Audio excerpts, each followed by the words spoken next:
por volumen.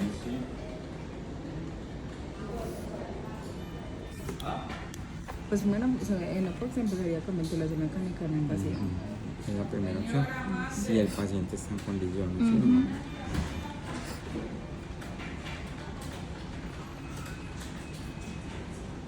Ah, no.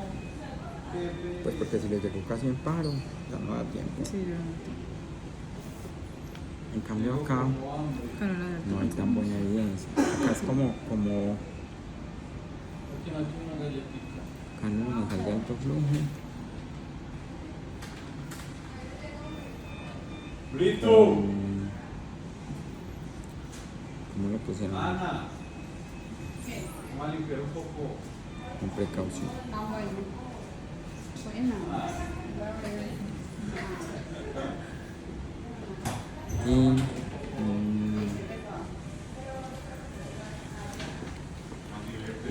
Y podríamos poner,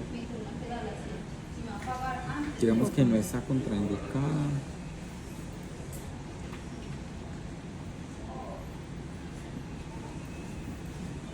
Pero no es la mejor opción.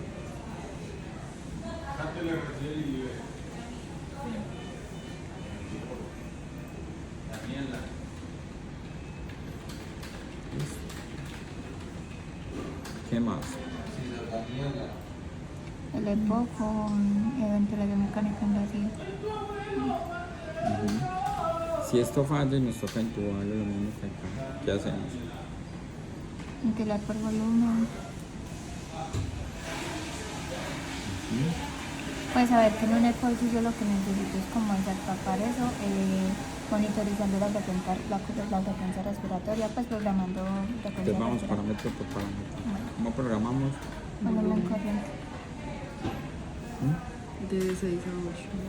Kilogramos.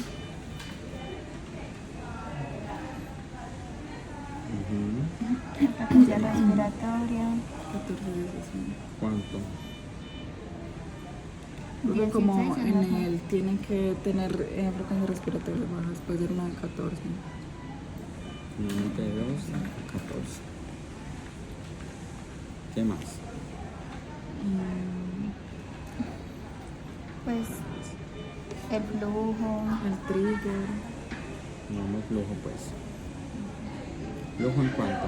Es el 10% del volumen corriente. Acá, Es de 2 bueno, a 3. generalmente aquí lo que te dice es que el flujo sea alto. ¿Por qué? Porque ayuda, primero para analizar un poco más la resistencia. Muy bien. La resistencia elevada en la vía aérea. Y segundo, porque les ayuda también como a que tengan una entrada del aire más rápido y les pueda dar más tiempo respiratorio. Entonces, flujos altos. ¿Qué más? El trigger. Eso yo no. Sí, bueno, trigger.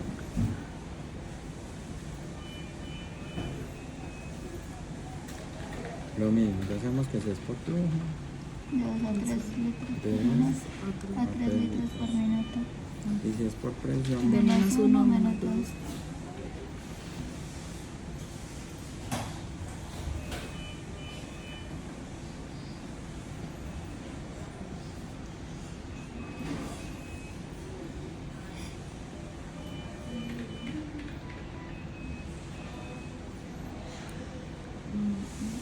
¿qué más? Se relacione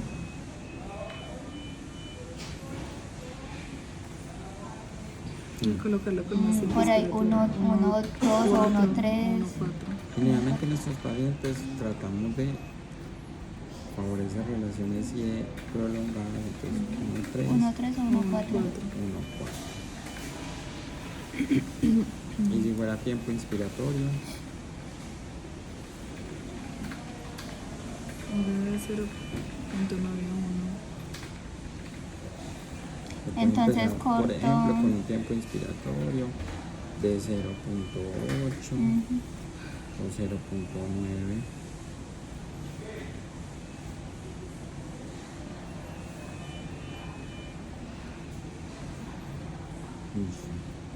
una onda que sea desacelerante.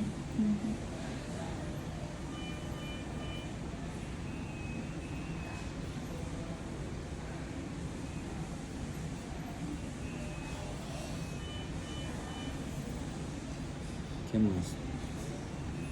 La viola,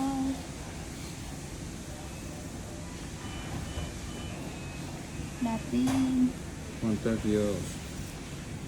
pues enciende y ya les comenzamos como a ventilar. Pues tampoco necesitamos que se sature más de Así, teniendo en Necesaria para para su saturación. ajá, normal, teniendo en cuenta que un paciente con EPO pues satura 85, 84. 85, Realmente. 88. Entre 88%.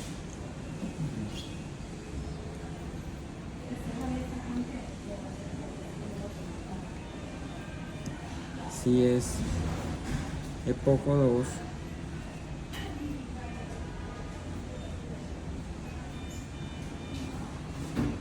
entonces por encima 85%. ¿Qué más? La pi, De 5 Bueno, antes de meternos en la PIC, que es muy importante, vamos a poner acá. Recuerden que ustedes van a programar este o este o tiempo expiratorio. o este, Sí, sí, ¿cierto? sí.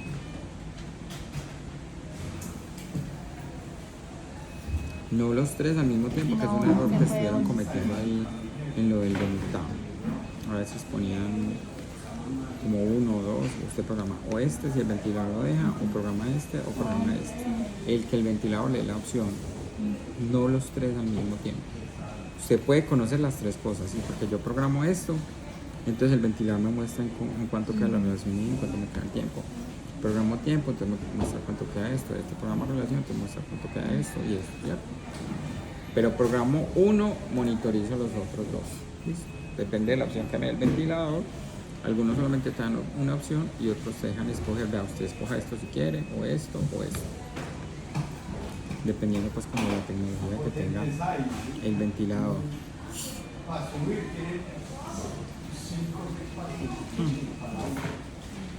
Y el PIC como. De 5 a 8. Pero pues no sé qué opinan de la respiración.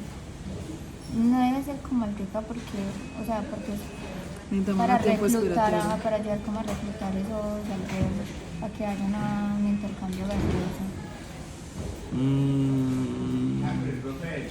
Acuérdense que estos pacientes suelen estar hipoxémicos. Entonces, obvio, no vamos a querer que el paciente tenga una hipoxemia muy marcada, pero tampoco tenemos que ser muy exigentes con las metas de saturación ni de PO2. Entonces uno va a programar esa FIO2 necesaria para esas metas mínimas de saturación o de oxigenación, ¿cierto? Entonces, que tengas saturación entre 88 y 92, o si es oxígeno dependiente, pues ojalá por encima del 95%, o que tenga una PO2,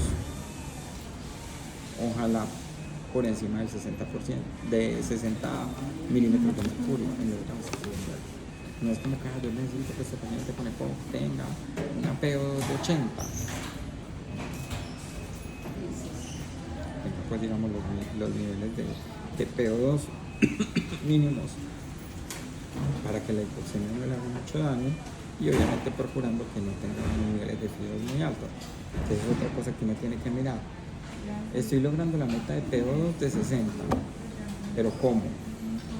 No es lo mismo que usted tenga 60 de PO2 con 30 de FIO2, entonces estoy súper bien. Aquí usted tenga 60 de PO2 con 100 de FIO2, está súper mal. ¿Está logrando la meta de PO2? Sí, pero ¿a costa de qué? De una FIO2 aumento muy alta. Entonces eso no nos da tranquilidad, ¿cierto? Tratar de titular la FIO2 no solamente en el EPOC, sino en todos los pacientes. Acuérdense del profe Bernal. ¿Se le dio a Bernal? Les dio La entonces. Que la FIO2 en todos los pacientes, que la FIO2 es una dosis de un medicamento como el oxígeno. La función de ese medicamento que usted le está dando al paciente, que es el oxígeno. Es un medicamento que lo damos por vía inhalatoria, pero el oxígeno es un medicamento. El oxígeno medicinal. Entonces, la FIO2 es la dosis que usted le está dando de eso. ¿Y cuál es la dosis que usted le quiere dar siempre a un paciente de cualquier medicamento, de cualquiera? Llámelo oxígeno, llámelo acetaminofén, llámelo cefepime, llámelo norepinefrina, llámelo vitamina, cualquier medicamento. ¿Cuál es la dosis que usted siempre quisiera darle? Una dosis segura para el paciente. Que no Ajá. vaya... Una dosis segura y además, idealmente, la menor dosis que produzca la mejor respuesta. La menor dosis que produzca la respuesta adecuada al paciente. Entonces, para todos los pacientes, 2 gramos de acetaminofén. No, ¿por qué? Si con uno se lo quita a ese paciente, a otro puede que incluso con 500 miligramos con la pastillita apenas tenga, ¿cierto?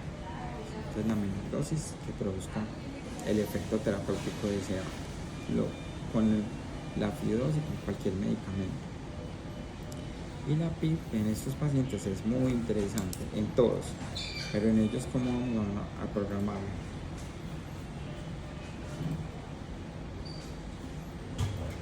¿De cuánto?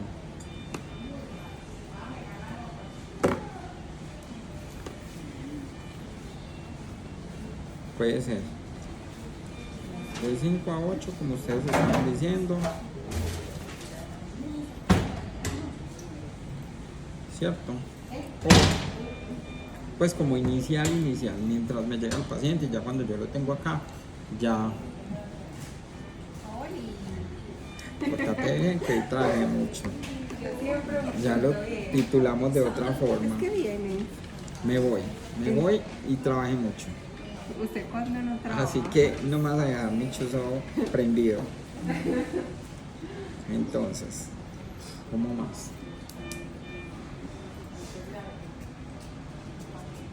Eso es como le digo lo inicial. Me llega paciente con EPO, se le viene el paciente con EPO, le pongo una piba entre 5 y 8, inicial. Pero cuando ya me llega el paciente, yo ajusto eso. ¿Y cómo lo ajusto?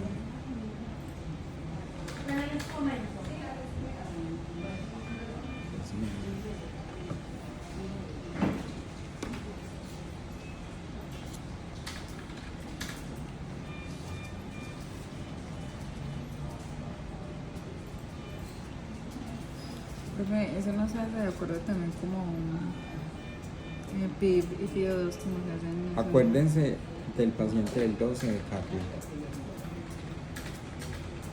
Los primeros días que lo vimos. Los primeros días. Un día lo vieron conmigo, yo les expliqué eso, después el otro día estuvieron con Isabela y les vuelvo a explicar eso. De la utopía. Que no esté Eso haciendo está atrapamiento justo. aéreo. PIB inicial. Y cuando te llega tu paciente, lo conectas, vos vas a medir De la utopía.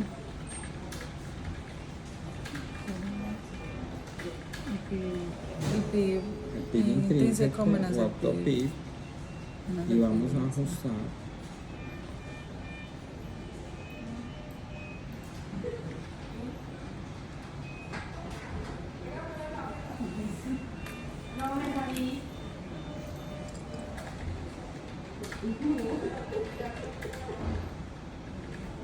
¿cierto? Entonces vamos a ajustar este PIB de acuerdo a cómo nos ha dado ese autopib.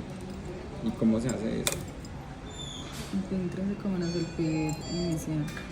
Eso es para sacar Haciendo una pausa el expiratoria. valor. Pero Se ¿cómo hace lo la- ajustas? Haciendo la pausa expiratoria. Y el valor que debe Así ser lo de mide. esto. ¿Usted cómo mide el autopib?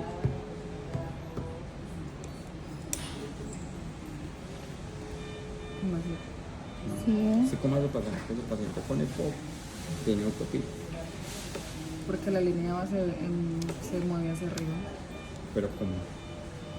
por debajo de Hago la pausa aspiratoria. Exacto, usted tiene que llegar. Hay unos Y ventiladores no que dijimos hacen pues eso, la- profe.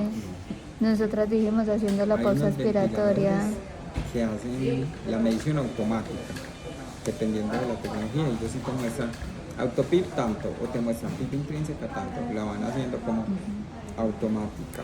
Pero hay otros ventiladores que tienen para hacer la pausa manual. Incluso hay ventiladores que tienen las dos opciones. Si usted tiene las dos opciones, siempre será mejor hacer la pausa manual para estar más seguros de ese autopip que estamos midiendo, ¿cierto? Entonces usted hace la pausa expiratoria que va a mirar en esa pausa O sea, expiratoria. la llamo de la prueba. Pues la ¿En línea dónde? base. Primero, ¿dónde lo va a mirar? No recuerdo si es en la curva de Ahorita estamos hablando de gráfica, flujo. vea. De flujo. De flujo volumen. En la flujo. Lo mismo que usted vio en la gráfica de pediatría.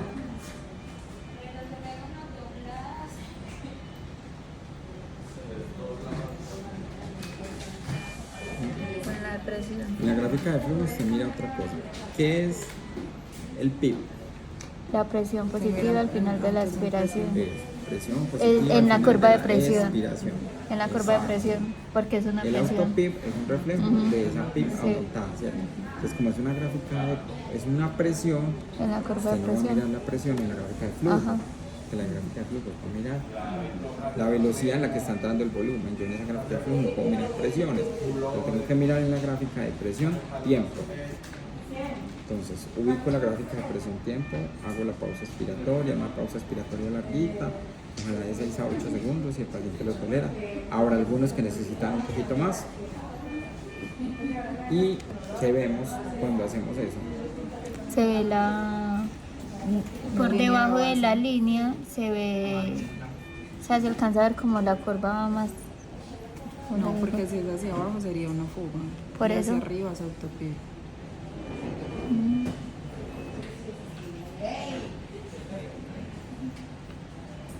Esa es la gráfica de presión tiempo, ¿cierto? ¿En qué modo?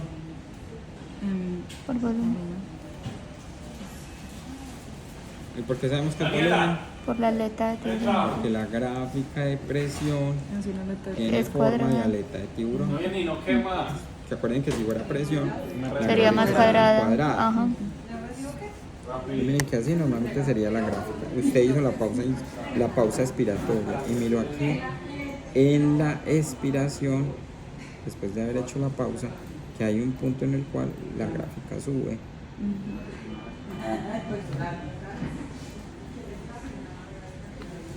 Mire que aquí la gráfica está normal, ¿cierto? Y pues la línea de base, o sea, la PIB, inspiración, cae a expiración y sigue sobre el nivel de la línea de base, o sea, la PIB que tenemos programada. Pero como usted le hizo una pausa expiratoria, estás dando más tiempo, que es lo que uno hace cuando hace la pausa expiratoria, y por eso se pinta esta gráfica a que ese volumen que está ya metido salga. Porque el autopip se produce es porque ese volumen no alcanza a salir. La pequeña vía aérea se colapsa durante la expiración por las fuerzas extrínsecas que la colapsan, ¿cierto? Por todo lo de la remodelación bronquial, la inflamación y todo esto hace que esa pequeña vía aérea se colapse, entonces no alcanza a salir el volumen que está ahí retenido antes de que se cierre esa vía aérea distal, ¿cierto? Entonces genera atrapamiento, que queda un volumen atrapado. Pero cuando usted hace esa pausa expiratoria, da más tiempo para que esa pequeña vía aérea distal no se cierre. Entonces, como quedó más tiempo, ese volumen que estaba atrapado empieza a salir. Y cuando ese volumen empieza a salir, como usted ya no le está metiendo presión al paciente, porque estás haciendo una pausa, tu ventilador ya no le mete más presión, ese volumen sale y reflejo de ese volumen que está saliendo se pinta una presión adicional. El ventilador registra una presión adicional que tú no se la estás metiendo, sino que fue la presión que se arrastró cuando salió ese volumen atrapado, y eso es lo que conocemos como autopip.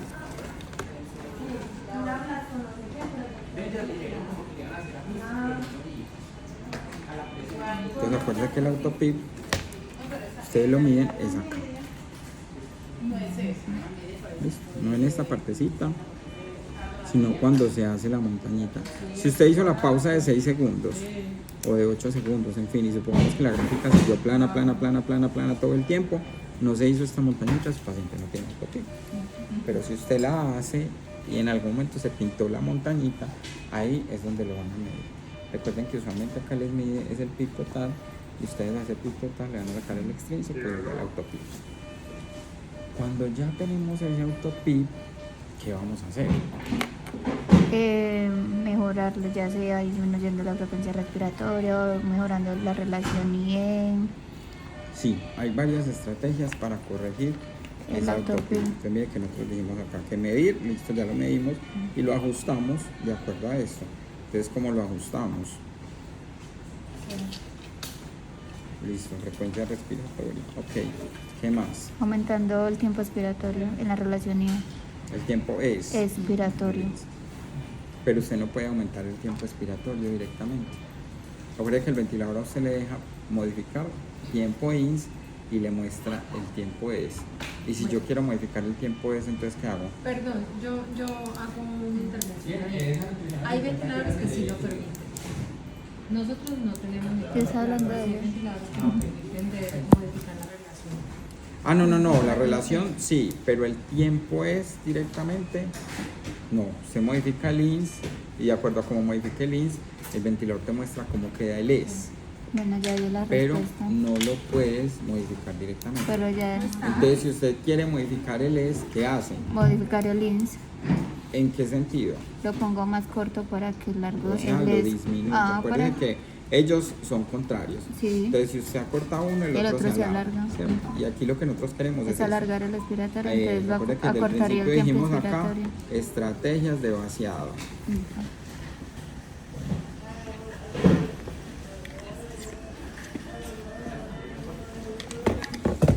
Y aquí es donde se nos rompe más el coco a todos los terapeutas respiratorios.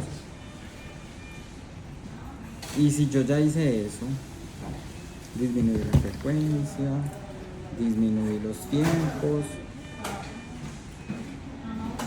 aumenté el flujo, aumenté la relación IE. Cuando nosotros decimos aumentamos la relación IE, es a favor de la expiración, ¿cierto? Y nada que lo logramos, ¿qué nos queda? Porque tiene mucho afán, ¿o qué?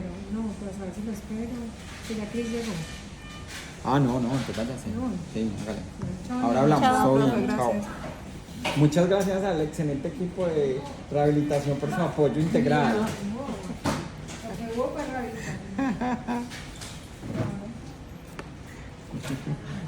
Bueno, entonces, ya que nos queda, ¿y cómo hacemos para modificar esto con esto?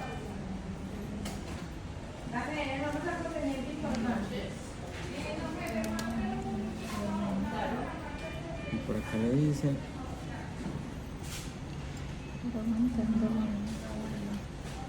y los libros, los artículos le dicen a usted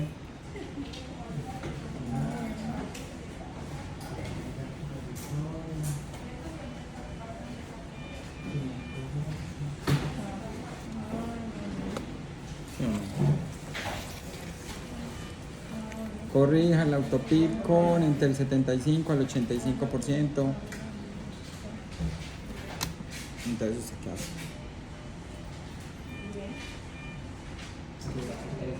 5 minutos para terminar. Bueno, 7 minutos. A ver si 45. Mandámosle la entrega.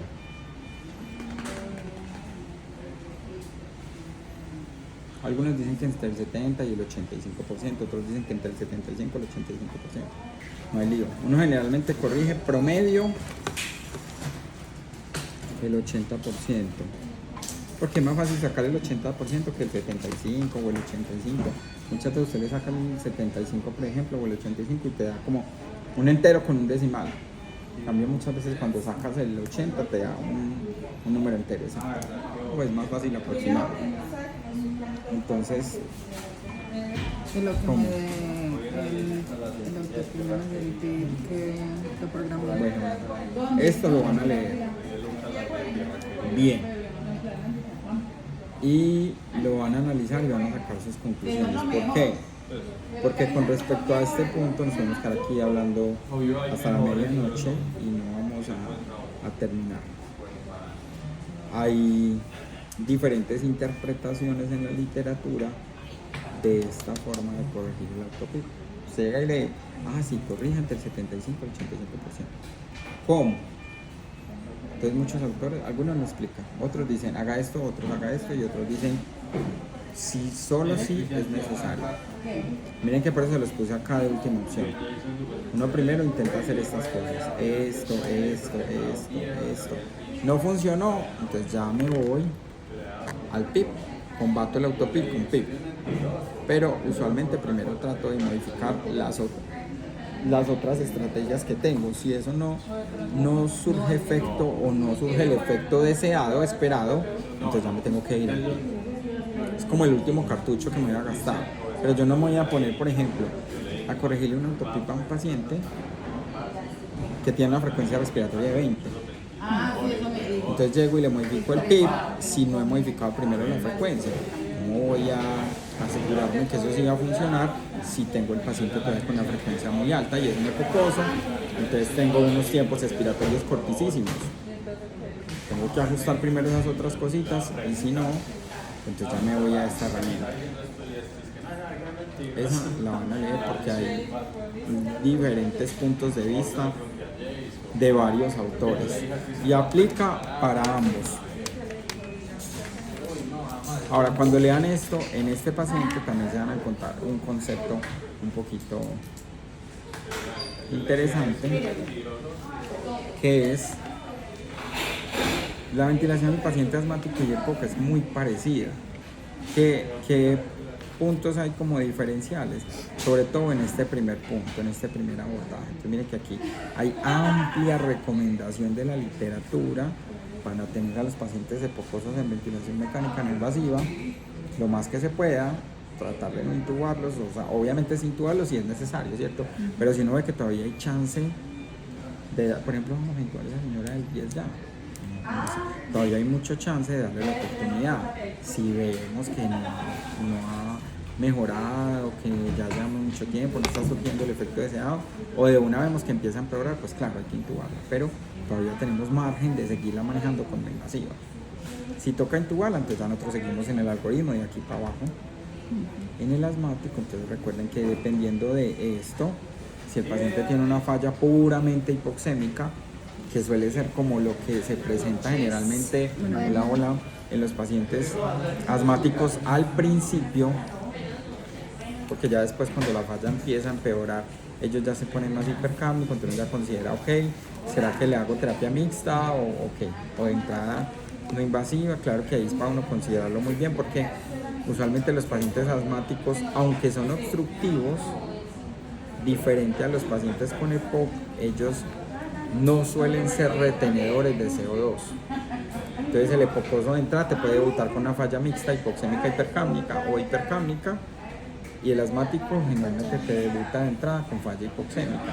Ya después, cuando la falla se va poniendo o se va transformando en una falla hipercámica o mixta, es porque generalmente la hiperreactividad bronquial ha empeorado, está más descontrolada. Entonces, producto de eso y de la hiperinsuflación dinámica, el paciente empieza a aumentar el CO2. Entonces, esos asmáticos se convierten en hipercámicos, pero ahí es porque la falla ya ha empeorado. De hecho, es un signo de alarma de que esa falla ventilatoria en el paciente asmático ha empeorado. Generalmente es porque la hiperinsuflación dinámica está muy descontrolada y la hiperreactividad bronquial, ese broncoespasmo está a puro furor que no se dé con nada. Entonces listo, tocó intubarlo. Cuando lo tenemos intubado, mismas recomendaciones, pero acá la literatura nos dice que esos pacientes con asma los podemos ventilar con frecuencias respiratorias más bajas, de 10 a 12, incluso 8, y estas se las voy a poner resaltadita, porque no es la recomendación más usual. Dice la literatura que 8, si usted tiene un paciente con asma que tiene una hiperinsuflación dinámica muy descontrolada, ese que ustedes de que lo intuba de esa placa y se dice, mío, ese paciente tiene muchísimo atrapamiento aéreo. O el que desde una de las gráficas vos ves que tiene en la gráfica de flujo mucho atrapamiento, mucha hiperinsuflación. Entonces uno dice, ok, si tenemos que controlarle y ya está haciendo hipercamia, pero para que el paciente nos aguante estas frecuencias tan bajitas, sobre todo esta, tenemos que tener cuidado de que esté muy sedado. Un paciente asmático en falla respiratoria con una frecuencia tan bajita no lo va a aguantar, de hecho lo pone más asincrónico, entonces por eso se las pongo ahí como subrayadita a discreción. ¿Se puede usar? Sí, pero tengo que mirar que cumplan estas condiciones y que mi paciente esté muy sedado, que usualmente suele ser al principio de la falla, cuando lo intubaron, ahí está muy sedado todavía, entonces aprovechen, listo. Pero en el resto usamos más o menos estas frecuencias, entre 10 y 12, y vamos mirando dependiendo de cómo está el nivel de CO2 del paciente, ¿cierto? Y flujo lo mismo, alto, trigger lo mismo, relación IE lo mismo, tiempo lo mismo, FIO2. Aquí la diferencia simplemente es lo mismo, una FIO2 necesaria, pero para tener unas metas de saturación mayor o igual al 90%. Los asmáticos generalmente pues no les toleramos a hipoxemia tan severa, de 85. Papi, muchas gracias por todo. Todo bien, Doc. Chao, chao. Ese hizo lo que pudo, alrededor del 90%. El asmático como que está en 90, ya me quedo tranquilo. Yo tengo un asmático en 87. Tengo que ajustarle un poquito porque no lo quiero tan hipoxémico. 85, no le puedo tolerar. A menos que sea esta terrible combinación, ¿sí o no? El EPOC asmatiforme, la gente que tiene EPOC y asma. Pero bueno, si es puramente asmático, entonces saturación es alrededor de 90, ojalá un poquito por encima del 90%. Y aquí se van a encontrar otra diferencia en el manejo del PIB en estos pacientes asmáticos. Pueden tener esta misma recomendación inicial, y acá se van a encontrar la diferencia.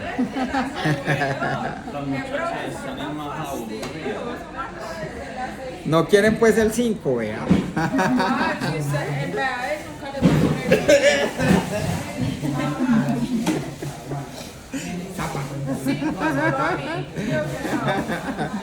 Entonces, aquí sí se van a encontrar una pequeña diferencia en esto con los pacientes asmáticos que la van a leer.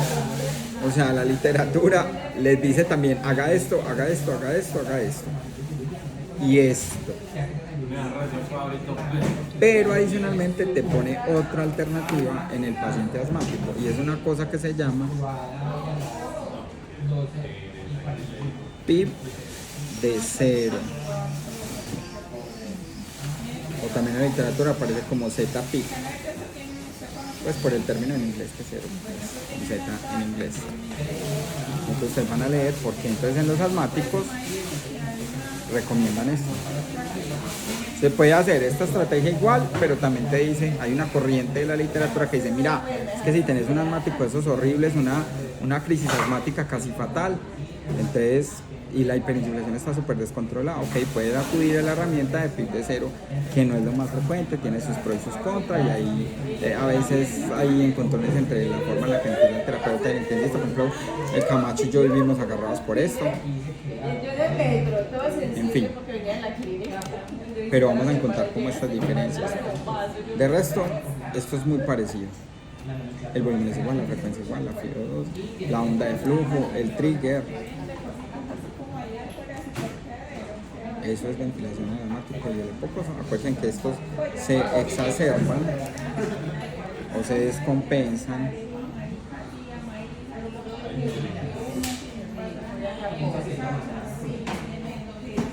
más porque por infecciones, y estos se descompensan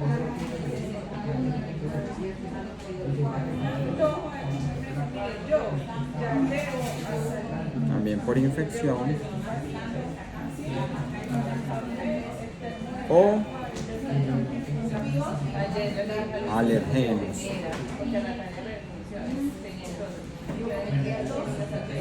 El paciente asmático hace estas descompensaciones o porque tuvo una infección severa que le descompensó su asma, o porque tuvo una exposición fuerte o por un tiempo prolongado o descontrolada a uno de esos factores alergenos que le desencadenan su asma. El epocoso lo más común es que se descompense por una infección, pero también pueden hacer unas descompensaciones que llamamos mecánicas o no infecciosas. ¿Como cuáles? Acuérdense que el paciente con EPOC generalmente es un paciente pluripatológico, que no tiene solamente EPOC, siempre es epocoso hipertenso, tiene coronariopatía, insuficiencia renal, falla hepática,